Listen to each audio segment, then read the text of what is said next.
Hey guys, Kevin Bupp here, and I want to welcome you to another episode of the Real Estate Investing for Cashflow podcast. Our mission is to help you build and maintain massive amounts of cash flow through income producing real estate investments.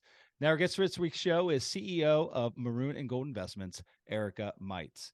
Now, Maroon and Gold Investments was founded in 2015 with a core focus in the value add multifamily space. In just a short 8 years, Maroon and Gold has been involved in many projects of all sizes, from small short-term rentals to recreational living to large multifamily complexes. So, guys, with that, it's an honor to welcome Erica to the show. Erica, how you doing today? I'm great. Thanks for having me on. I'm excited to have you here. I'm excited to dive into your story and learn a little bit more about you and your company. And I know we got a unique project that we're going to be chatting about today. Before we Yeah, get to the meat and potatoes of it, let's I gave you that really brief introduction. Take a few moments and tell us a little more about yourself, your background, and then sure. ultimately how you found your way into the real estate space. Yeah, I am an entrepreneur by heart for sure. And I still own a company out in Silicon Valley, and it's a gymnastics club. We started that in 2009. And my husband and I are the sole owners of that. We run it remotely. We have an amazing team out there running that project. And in 2015, we got into our first single family rental for $1,000 in California, which is unheard of. And it flipped and we made $80,000 on it. So that's a fun, quick story. That was the typical somebody needed to get out. We wanted to get in and, it was a win-win from both sides.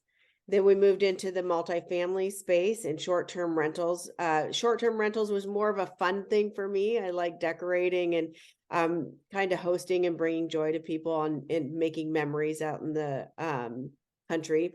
And then multifamily is your core business focus when you're trying to build a real estate company that we have our goals on. And All then right. and then my husband and I kind of found and landed on a beautiful resort up in the Brainerd Lakes area of Minnesota, where we have retired to and are running that asset on site. So it's super fun, having a great time. All righty. Well, that's lots of diversification there in a short period of time. So, want to back up a little bit. I want to talk about I guess, really, the foundation that allowed you guys, a little bit of a freedom and flexibility to get involved into real estate. And so, it sounds like that foundation was your gymnastics business. So, help us better understand that. I guess, kind of the catalyst behind starting that, how long you've been running it, and I think, more importantly, how you do it from so far away. It's completely on the other side of the country. You guys are up in rural Minnesota now, and how does that work? So anyway, I know there's a number of questions I kind of loaded in there, but maybe just Yeah, that's okay. first and That, foremost, the starting of it. yeah, no, that's awesome. So I have to give 100% kudos to my team. So my team has been with me, some of them for over 20 years. So I owned another gymnastics club before that. When I was about 27, I went into partnership with a gal who wanted to retire, and it was perfect. So I was going to be her successor and move on. And after 10 years, she decided she didn't want to retire, which is her prerogative. And lo and behold, that deal kind of blew up a little bit. But in that time, I learned so much. I couldn't see it back then in my late, 20s and my early 30s, but it really was my launch pad to go into my next gym. And I opened that, and I had this wonderful team come on board from that first deal, from that first adventure. And they knew how I operated. They knew what standards we wanted. And once we got, first through our regular business startup, like a typical business, and then through COVID startup again, they really, we have such a massive trust in each other. And we also, I think this is so important for business owners, is when you have that trust with employees and you have a blip in your system, to really support them and really have their back, because they may be going through something so big that they just need some support. And that support may take months, not just days. It may take some months for them to get through what they're going through, but yeah, this team of people I would stand by anytime. That's awesome. So, just curious about the business model. Is it predominantly just a monthly membership model? Is that where Yep. the majority of the revenue comes from? Yep. Every first of the month, we push play and their cards get charged. And that cash flow ends up in the bank account about 3 days later. All righty. Is it a competitive business? Yep. Yeah. We have, are you saying competitive as in athletes are competitive or we have No, competition nearby? other shops, yeah, Yeah. other gymnastic studios, just really fighting for that same customer, that same client. That's right. Yeah. So we do have probably in a 5 mile radius about 6 other gyms. Wow. Yep. Okay. So we took a different demographic. The gym that I was previously partnered with, we had a very high level competition mantra that we worked on, and that was our focus, was high level gymnastics, elite Okay. level, all that good stuff. When we opened this new club, we really focused on just the kids. And if they went to college, that was really our goal. And not really hitting the United States, standing there for the Olympic Games or anything like that. We chose a different path and a different philosophy in this other business. Okay. No, that So makes they sense. have that demographic and we have the other demographic. Okay. Okay. We would love to know how you and your husband were able to survive, the shutdown with COVID. I mean, obviously, not the best place to have a business, during that period of time. Mm. How long had you been over? How long had this new studio been open before COVID came into our life? Yeah, it was open 10 years, 11 Oh, years. okay. Okay. Some So it's stability pretty there, but solid. pretty much shut down, I would assume, for a period of time. Talk to me about making it through that, just that lull, a really long Yeah, lull. really long low, 18 months.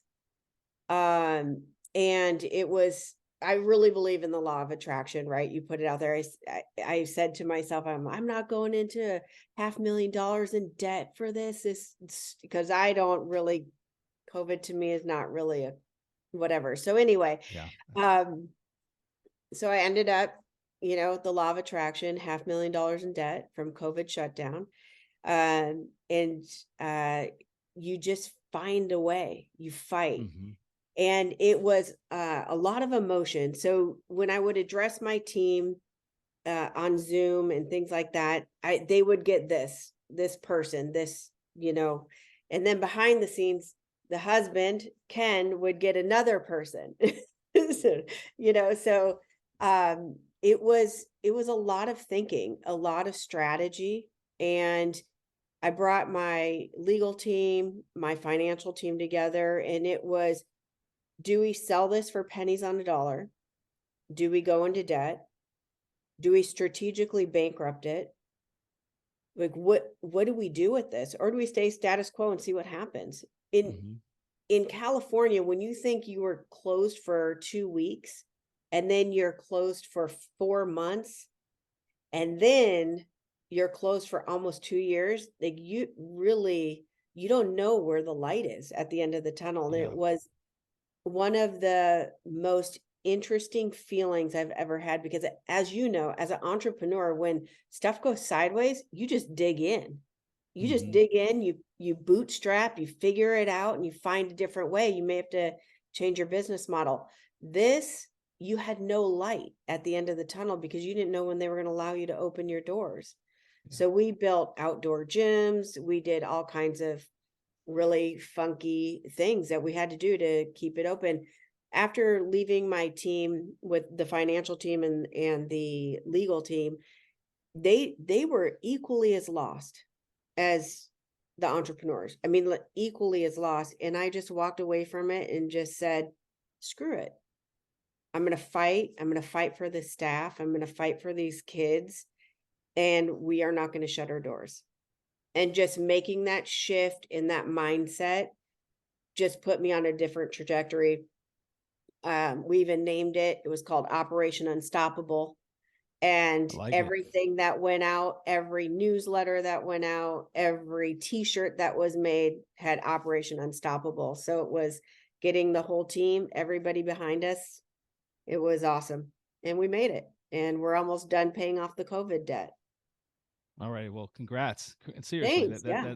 that's a huge achievement. I mean, just making it through when, again, not knowing what the if there's going to be a light at the end of the tunnel. If so, when's that going to be? Because the puck kept moving, the target kept moving to a different place, and so just again, not the best state to own a business in, and but you guys waited and fought your way to the light at the end of the tunnel. So again, kudos to you. And so again, I guess my understanding then, what I'm gathering here is that you and your husband you found early success both with the other gymnastics studio and then starting your own thing. You guys found early success there, and ultimately we're looking to parlay that money into longer term investments, which ultimately became real estate. Was that really the plan? And if so, what did the initial stages of that plan look like? I know you said you made roughly 80 grand on that first deal in California, single family deal, but when did the bigger picture open up with regards to putting your capital and your investment dollars into multifamily?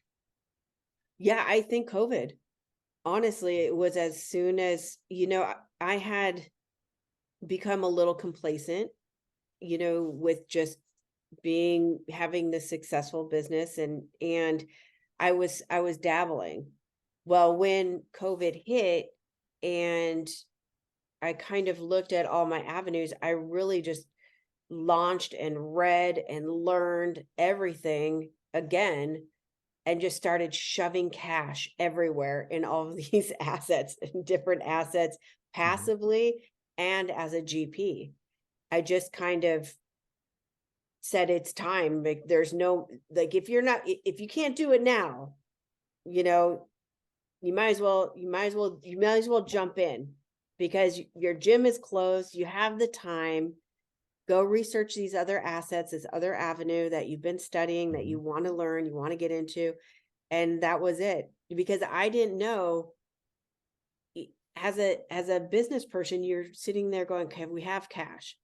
Do we deploy it back into a business that we don't know what's happening? Or do we deploy it into stuff that we hope will come out? Because even the landlords in COVID were really Yeah. affected. So I'm it assuming was you weren't buying real estate in you weren't buying multifamily in California, or you might have been. no, my Okay. single family, I had a couple single families in California, but no, the multifamilies were more passive. And then finally we had a couple GP positions last year. So it was awesome. Good deal. Good deal. No, Yeah. that's exciting. And no, I said that jokingly that, the last place I'd be putting my money into real estate would be probably California, at least during COVID, that is, right? I mean, just Oh, the yeah. fallout's actually happening. Headline after headline, San Francisco landlords, and not just office landlords, but residential landlords are have been financially crushed, just not being able to collect rent for such a long period of time. And so especially those the mom and pop landlords, not the those that get envisioned as the uber wealthy. They've got endless deep endless pockets of money, and 2 years of not getting a payment for them, it's nothing, right? Like they're Yeah. rich and wealthy, they're rolling in cash.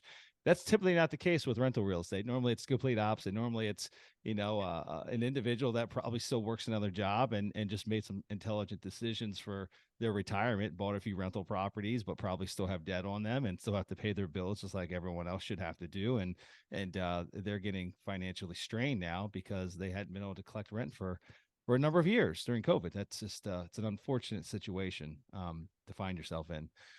With all It that is. being said, we got talking about I love talking about unique projects, and you've done a lot of more traditional real estate projects, but one that's very recent, and one that piqued my interest, and I think it'd be fun to talk about here is the project up in Minnesota, up on the lakes, Yeah. and it's a resort. Again, very out of the box from that of your traditional multifamily or just rental investment. This is in a rural location on a chain of lakes. It's got a yeah, well, I'll let you tell us what it is instead of me trying to explain, what I think I remember. Why don't you tell us Yeah, no about this, problem. about the opportunity, what excited you about it, and then more importantly, like what's the vision? What's the long term vision of this investment? Yeah, so this definitely is a legacy investment. So we don't have any vision of selling or, you know, getting out anytime soon. When we bought this property, it came with 8 acres of undeveloped land. And we do want to turn that growth into a RV park, or what we call out here seasonal RVs. Hmm. And so people basically pay $3,000 to $5,000 for the season. You don't have to maintain it. They maintain their own site, and then they use the lake and have access to the docks and all the amenities that the resort has. So that's our long-term play. We just brought 2 more cabins online after we bought it. That's the main house, which is 4,700 square feet. And then this house that I'm sitting in right now is actually cabin 16, and that one is about 2,500 square feet. So I would say probably half of the portfolio of the 17 homes are about 1,800 to 3,000 square feet. So they're bigger in size. And Okay. it's fun. Yeah, to be honest with you, I didn't this was not part of the vision. It wasn't part of the plan or anything like that. In fact, I was just looking to expand our short-term portfolio, and when I came across it, I was like, how great is that? 17 roofs on one piece of land. You can just kind of bop around. You don't have to go from city to city to manage or anything like that. And I was going to run it off site, and then put air put key codes on Airbnb, everything. But once I got into the project, the stories and the legacy from the family that owned it before is insane. So this resort's 85 years old, and Wow. people have been coming for 60, 80, 50 years at a time and bringing their families. It's just really a special place. That's fantastic. The first question comes to mind is how'd you find it? I was literally looking with my realtor on their website and just looking for a single family or a duplex, or something up here where it's just so beautiful up here. And then this resort came up, and I went, yeah, well, let's just go look at it. Let's bebop over and check it out. And I no pressure, and one thing led to another, and I lobbed an offer in and made it to top 3. And we brought a partner on, and he did the raise for the money, and it worked out fabulous. It was great.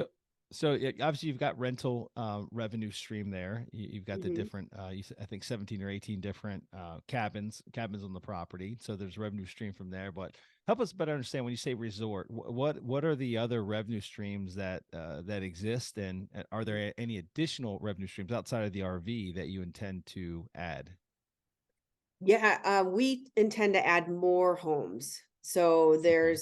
there's one site that's already plotted out and has already been okayed by the county for a build. So we want to take that and build on that property. All the infrastructure's there already. And then we are looking at possibly doing some storage, boat storage Hmm. on the 8 acres, if the county allows that. Yet we're still in the exploratory phase.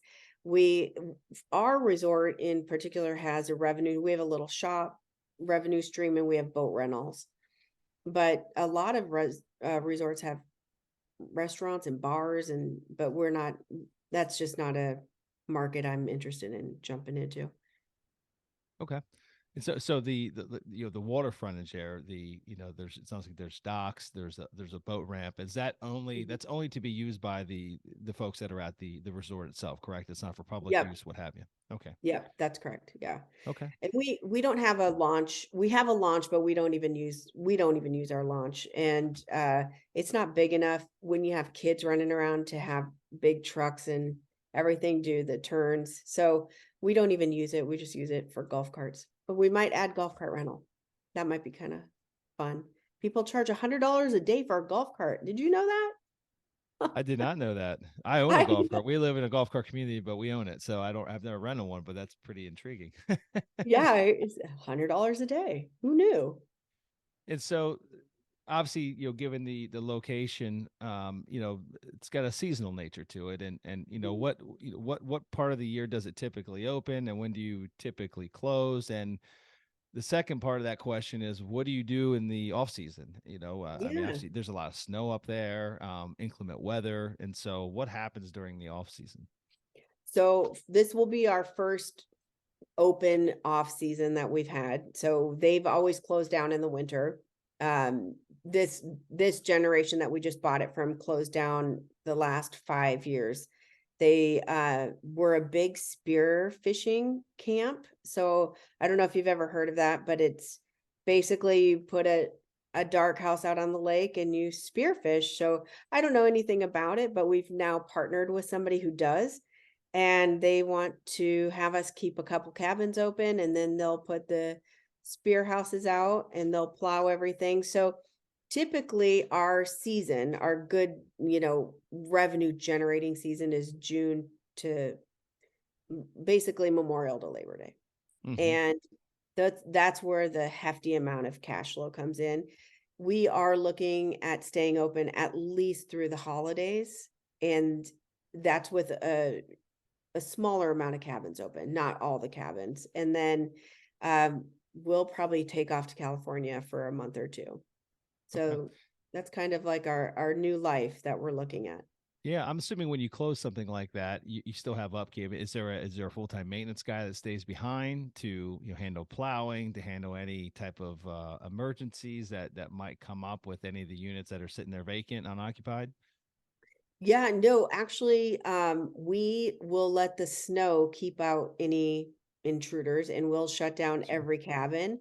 Okay. For instance, I spent the winter up here, and we had 3 to 4 feet of snow that we didn't plow, and it was perfect because no one can get in with your trucks or anything like that. So it worked out great. It was kind That of also like a means little you can't get extra. out though, right? Right. Well, I got out. I I had got you. one driveway plowed. Yeah, but I don't think that the cash flow is gonna be worth the cost to keep it open, the Sure. heating, the electrical. So Yeah. I don't know that the cash flow is gonna be worth it. It wasn't worth it. We had one cabin open this winter and we had no takers, and that could be just getting back up into the winter world again because they've been shut down, and getting our name out there and things like that. So it's gonna take a minute to advertise that, but and we are still cautious on the cash flow, if it's worth Hmm. it versus what it's gonna cost to keep everything Sure. going. No, that So that makes sense. I mean, you start talking about 4,000 and 2,500 square foot cabins. I mean, keeping those mhm. heated when it's negative degrees outside, that's it's a costly matter for sure. Yeah, absolutely. Well, that's fantastic. So, as one last question, and we can move on from here. Just again, trying to understand the business model. Will this, do you envision that this resort will get to the point to where it can be hands off, to where you've got actually full on site staff, maintenance, customer service, or whatever, whoever handles the day to day stuff there, to where you and your husband can have flexibility and not necessarily have to live there? Or is it just more of a choice like we want to be here no matter what? We can definitely have a team here, but we want to be here. This is part of our retirement. Yeah, actually 100%. There's management companies up here that run resorts, and Hmm. two, we already have put quite a staff together, at least a cleaning staff and a maintenance team. But I think for the first few seasons, we have every intention of really getting in, getting dirty, figuring out the business model. Do we want to replicate that in a zone in the nation that can be open all year round, that kind of stuff. So we're Hmm. looking at where does this take us? What are we learning from it? I'm having a great time. I love it. I love it when the people come. I love making each cabin really welcoming. So I'm having a wonderful time with it.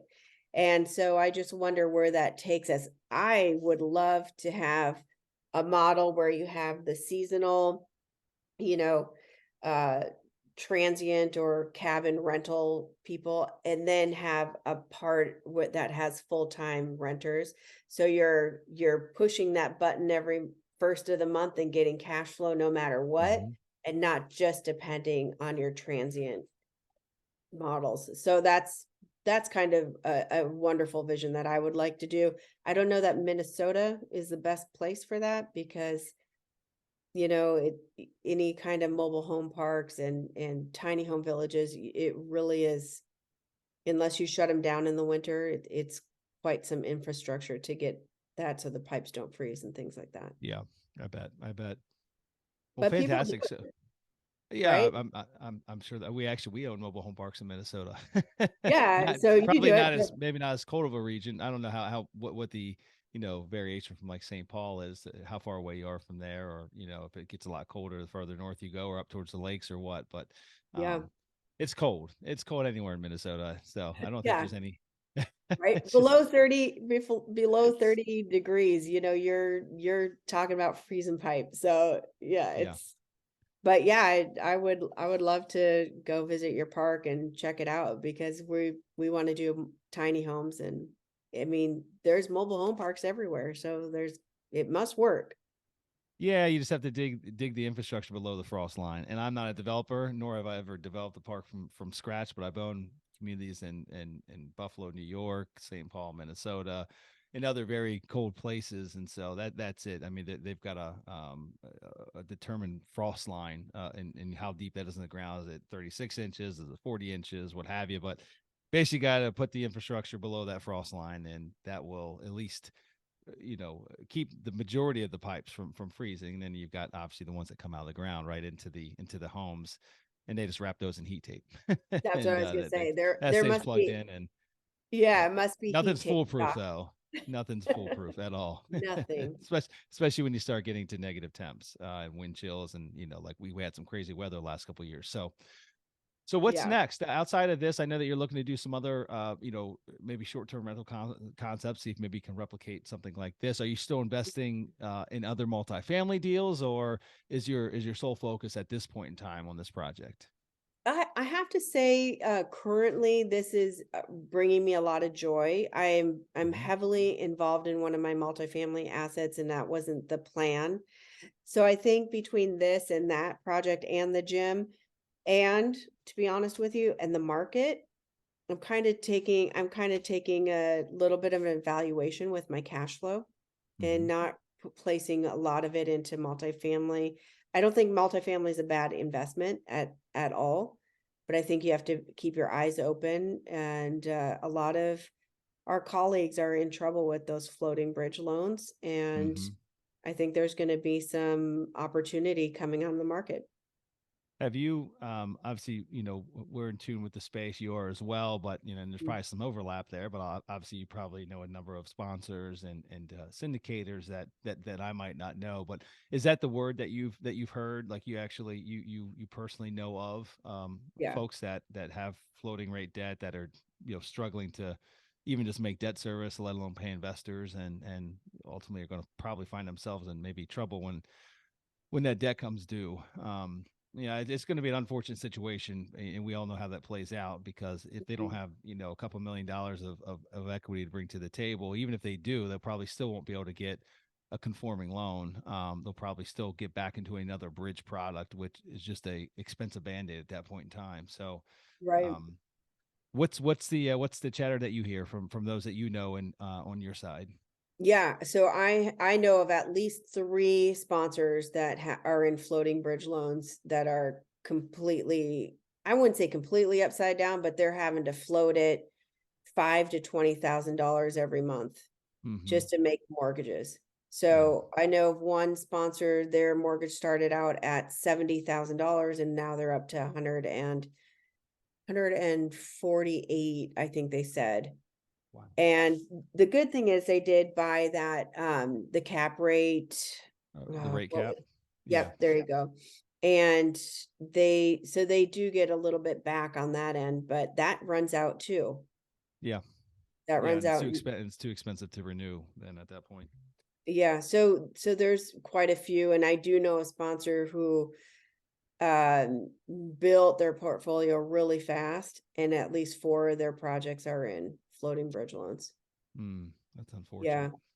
yeah. So there's quite a bit going on. I'm sure you heard of the one in did you hear about the one in In Houston? Dallas. Yeah, or yeah, Yeah, Houston. Yep, yep. I think everyone's heard of that one by now. But yeah, that's unfortunate. And just not sure what to say there. It's just there's a lot of people doing a lot of deals, moving really fast. A mhm, lot of them just had minimal experience. There was a lot of capital floating around looking for a home, and sexy offering memorandums, getting put out there, or sexy pitch decks with, yep, I actually got to see their pitch deck on that deal you're speaking to, and had higher than average or higher than typical IRRs, projected on the deal. And but that a lot of folks make investments purely on that. I mean, we're making investments purely on yeah, um inflated IRR numbers, and not necessarily knowing how to back into it. And that wasn't the only thing that went wrong there. There's a lot of other things that went wrong, but mhm, yeah, it's unfortunate. And time will tell how it all plays out. There's still a lot of capital looking for a home in multifamily, so yeah, not sure that there's going to be, we're going to see multifamily properties trading at pennies on the dollar. But I think there would definitely be, price adjustments from maybe when that asset sold a year or two or three ago. We're always seeing a decline in transactional volume, and I'm not sure that there's been major price adjustments just yet. mhm, But I think it's inevitable. I really do. I think it's inevitable. So, but again, time will tell. Time will tell. absolutely. And I think that sponsors also, we all know this. You need to keep an eye on your property manager. You can't Mm-hmm. tr- you can't just you have to have metrics that they need to meet that you're expecting if you're not going to be on site all the time because it can get away from you real fast. That's right. Absolutely. Now's the time to really double down on asset management and just overall operations of the property. And Yeah. just you're a lot of folks were able to get away with a lot, especially even during COVID when we were seeing double-digit rent increases in the majority of the country. That hides a lot of mistakes. That additional unexpected revenue, just as far as what they had maybe budgeted, as far as increases, and then COVID came into the picture, and now we're seeing double digits. Some markets down here in the southeast where 20+%, year over year Yeah. for 2 to 3 years, which is absolute insanity, and that hides a lot of